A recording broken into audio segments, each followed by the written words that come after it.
तौकीर रजा इत्तेहाद ए मिल्लत के प्रमुख है। कभी अतीक अहमद के मारे जाने पर सीएम योगी पर मुकदमा दर्ज कराने की बात करते हैं, तो कभी विश्व हिंदू परिषद और बजरंग दल इन्हें आतंकी संगठन नजर आते हैं। कभी बरेली में मुसलमानों को भड़काऊ बयान देकर सड़कों पर उत्पात मचाने के लिए कहते हैं। कभी कहते हैं कि मुसलमान जग गया तो देश का नक्शा बदल जाएगा। अब एक बार फिर वक्फ बोर्ड में संशोधन बिल को लेकर जहर उगला है और दिल्ली आकर कानून तोड़ने की धमकी दी है। वक्फ पर चंद मौलानाओं की पकड़ ढीली पड़ती नजर आ रही है और ऐसे में इनका दर्द रह कर निकल रहा है। लेकिन अब ये दर्द जहरीले बयान में बदल रहा है। सवाल है कि ऐसे जहरीले बयान देने की छूट आखिर क्यों? एक साथ आओ और दिल्ली का घेराव करते हैं। देश के मुसलमानों को भड़काने की कोशिश करने वाले ये इत्तेहाद ए मिल्लत के प्रमुख तौकीर रजा है। वक्फ संशोधन बिल को लेकर जयपुर में मुस्लिम समाज की ओर से तहफ़्फ़ुज़े औक़ाफ़ कॉन्फ्रेंस का आयोजन किया गया। मकसद था केंद्र सरकार के लाए गए वक्फ संशोधन कानून 2024 का विरोध करना। इसी कॉन्फ्रेंस में जब तौकीर रजा ने बोलने के लिए मुंह खोला तो अपनी फितरत के मुताबिक फिर से जहर उगला। 24 तारीख को ये बात होगी, ये दिखाया जाएगा कि आज हम पूरे अपने ईमान के साथ आए हैं, हाथ में तिरंगा लेकर आए हैं, कानून अपने हाथ में नहीं लिया है, कानून के दायरे में आए हैं। लेकिन अगर हमारी बातें नहीं मानी गई तो 15 दिन के बाद फिर आएंगे और उस दिन तुम्हारी जिम्मेदारी होगी, उस दिन हम अपने तरीके से आएंगे। तौकीर रजा देश के मुसलमानों को दिल्ली का घेराव करने के लिए भड़का रहे हैं। ये पहली बार नहीं है जब तौकीर रजा ने भड़काऊ और माहौल खराब करने वाला बयान दिया है। दरअसल वक्फ पर सरकार संशोधन बिल लाई तो मुसलमानों के नाम पर सियासत करने वालों की जमीनें खिसकने लगी। तौकीर रजा के बयान में इसकी बौखलाहट भी साफ साफ नजर आ रही है। तौकीर रजा ने 24 नवंबर को दिल्ली का घेराव करने के साथ ही केंद्र सरकार को मांगे नहीं मानने पर कानून तोड़ने की धमकी भी दी। मैं कहना ये चाहता हूं कि जितने इजलास हो रहे हैं बहुत अच्छा हो रहा है, मैं बहुत खुश हूं। लेकिन मैंने बार बार कहा है कि इत्तेहाद के साथ काम करो। आपने अजमेर शरीफ में कर लिया, मैंने बरेली शरीफ में कर लिया, आपने जयपुर में कर लिया, इससे काम नहीं चलेगा। ऐसे कितने जलसे होते रहते हैं। हुकूमत आपकी इन तमाम साजिशों पर तवज्जो बिल्कुल नहीं देगी। अगर आपको अपनी बात मनवानी है तो उसके लिए ये जरूरी है कि तमाम मुसलमान मुत्तहिद होकर एक आवाज में एक साथ आओ और दिल्ली का घेराव करते हैं। वक्फ बोर्ड की आड़ में मुट्ठी भर मुस्लिम जमातों ने देश भर में 8 लाख एकड़ से ज्यादा जमीनों पर कब्जा किया है। किसी की भी जमीन को वक्फ बोर्ड का बताकर उस पर कब्जा कर लेते हैं।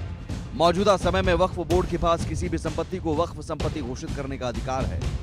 मोदी सरकार किसी भी संपत्ति को वक्फ संपत्ति बनाने के वक्फ बोर्ड के अधिकार पर अंकुश लगाना चाहती है। वक्फ अधिनियम में केंद्र सरकार ने करीब 40 संशोधनों को मंजूरी दी है। इनमें वक्फ बोर्ड की किसी संपत्ति पर दावों पर उस संपत्ति के मालिकाना हक की जांच की जाएगी।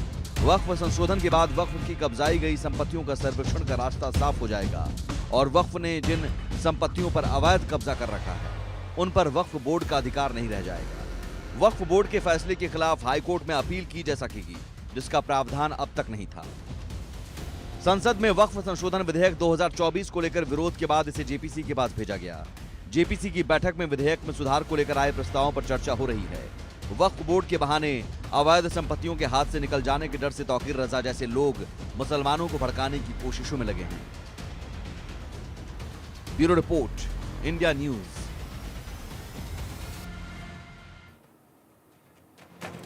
और चलिए इसी पर अधिक जानकारी के लिए और अपडेट के लिए हमारे सहयोगी रवि कुमार हमारे साथ जुड़ गए हैं।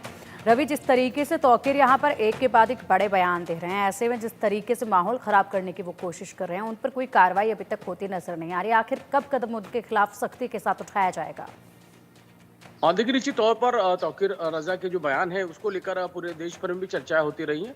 हालांकि इसको लेकर लखनऊ में भी जिस तरीके से कल एक कथावाचक है जो कि देवकी नंदन ठाकुर जी महाराज, उनकी तरफ से कहा गया है और निश्चित तौर पर उन्होंने ये भी कहा है जिस तरीके से जो बयान आया है उस बयानों की उन्होंने निंदा की है और साफ तौर पर ये भी कहा है कि जिस तरीके से मौलवियों को लेकर मांग हो रही है कि उनको 15,000 रुपये दिए जाए, उसको लेकर उन्होंने ये भी कहा है कि जिस तरीके से जो भी हिंदुओं के जो धार्मिक स्थल है, सनातनों के जो धार्मिक स्थल है, उनमें भी जो काम करने लोग हैं उनको भी सैलरी मिलनी चाहिए। तो निश्चित तौर पे एक मांग उठी हुई, इसके साथ में उन्होंने ये भी कहा है कि सनातन जो बोर्ड का गठन है वो किया जाए, इसकी भी मांग की गई। निश्चित तौर पे कहीं ना कहीं जो पलटवार है वो जरूर होता हुआ नजर आ रहा है। कहीं ना कहीं इससे तौकीर रज़ा के बयान को लेकर पूरी जो निंदा है, जो कहीं ना कहीं इस पे जो अपने बयान है वो भी जो भी हिंदूवादी नेता है उनकी तरफ से दिए जा रहे हैं। जी बिल्कुल बिल्कुल रवि, जिस तरीके से अगर बात की जाए तो ये केवल बयान नहीं हो सकता है। जिस तरीके से ये वहाँ पर लोगों को उकसाने की कोशिश करते हैं और कहते हैं कि अगर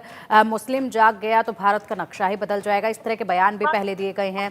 जिस तरीके से एक के बाद एक इनके ऐसे बयान सामने आते हैं, ये सिर्फ बयान नहीं है, ये लोगों को उकसाने की पुरजोर कोशिश जो है वो नजर आ रही है। और ऐसे में इनकी जो ये लगातार पुरजोर कोशिश कर रही है, ये तो भरे मंच से नजर आ रही है। अगर मंच से नीचे उतरकर लोगों से बात करते होंगे तो किस तरह की बयानबाजी लोगों के बीच में इनकी रहती होगी?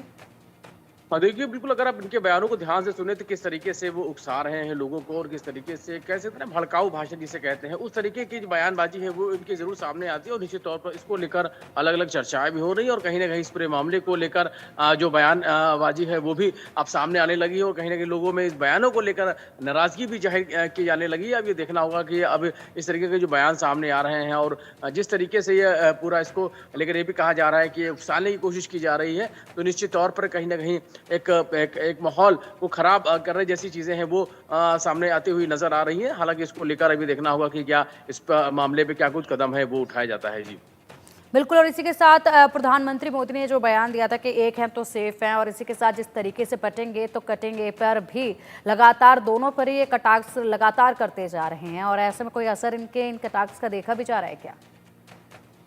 हाँ, देखिए बिल्कुल निश्चित तौर पर बयानों की निंदा हो रही है। वहीं जिस तरीके से अब एक के बाद एक पलटवार है वो हो रहा है तौकीर रज़ा के बयान को लेकर जिस तरीके से चर्चाएं हैं, वहीं आपको बता दें कि जो दूसरी तरफ से भी बयान है वो सामने आने लगे। चाहे हम सनातन से जुड़े हुए लोगों की बात करें, हिंदूवादी नेताओं की बात करें, तो कहीं ना कहीं इस पूरे विवादित बयानों को लेकर उनकी भी कहने कटाक्ष है या यूँ कहें कि उनके बयानों में उनकी प्रतिक्रिया है वो भी सामने है। तो कहीं ना कहीं बयानों को लेकर पूरी नाराजगी पुरजोर तौर पर सुनने को भी मिलने लगी है। जी बिल्कुल रवि, बहुत बहुत शुक्रिया आपका इन तमाम जानकारियों के लिए और विस्तार से इस पूरे मामले पर चर्चा के लिए। और अब एक बार सुनिएगा ज़रूर कि जिस तरीके से यहाँ पर लगातार तौकीर रज़ा बयान दे रहे हैं, एक और बयान आपको सुनाते हैं।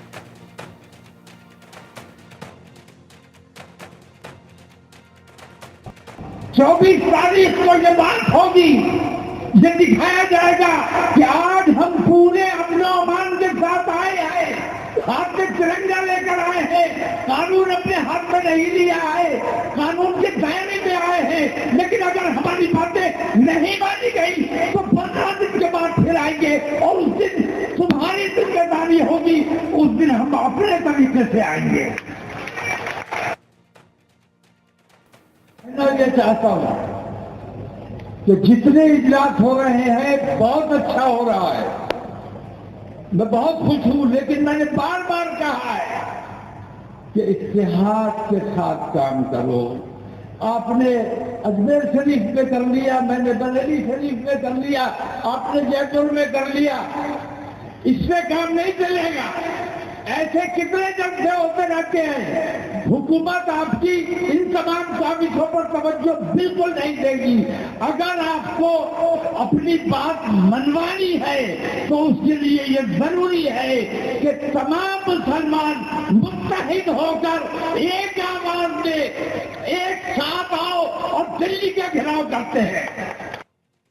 16 तारीख को दिल्ली में धर्म संसद बुलाई गई है और उसको लेकर क्या कुछ तैयारी है, बातचीत करने के लिए ठाकुर देवकी नंदन में राज मौजूद है। क्या रहेगा पूरा खास सनातन को लेकर जो संसद बुलाई? 16 तारीख को तमाम धर्माचार्य, जगत गुरु शंकराचार्य, महामंडलेश्वर आदि सभी लोग उपस्थित हैं और वहाँ उसमें 3 मांग प्रमुख हैं। सनातन बोर्ड का निर्माण हो, कृष्ण भूमि के मंदिर का निर्माण हो और जिन लोगों ने प्रसाद में मिलावट की है उनको कठोर सजा मिले और आपके चैनल के माध्यम से हम निवेदन कर रहे हैं, जितने भी सनातनी सुन रहे हैं, अपने अधिकार के लिए सभी लोग 16 तारीख को 16 नवंबर को दिल्ली खजूरी खास जमुना खादर शाहदरा पहुँचे, पुस्ता 4 पुस्ता 5 पे पहुँचे और अपनी आवाज़ को बुलंद करें। आपने कहा यूपी से इसकी शुरुआत होनी चाहिए। योगी सरकार है तो हम चाहते हैं कि उसका अगर प्रारंभ उत्तर प्रदेश सरकार करेगी तो एक अच्छा मैसेज सनातनियों के लिए पूरी दुनिया में जाएगा। 15,000 मौलवियों को दिए जाने की मांग हो रही है, 15,000 मौलवियों को दिए जाने की मांग हो रही है। मंदिर से जुड़े हुए लोगों को सभी मंदिर के लोगों को भी वो 15,000 रुपए मिले जो मंदिर में काम करते, चाहे वो सेवक हो, पुजारी हो, कोई भी हो,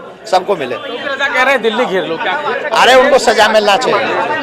तौर पर ठाकुर देवीनंदन महाराज है, साफ तौर पे कहना है कि जो धर्म संसद का गठन किया जाए और निश्चित तौर पर जिसको लेकर अब ये मांग है वो उठाई जा रही है, जिसको लेकर 16 तारीख को दिल्ली में सभी सनातनों को बुलाया गया है।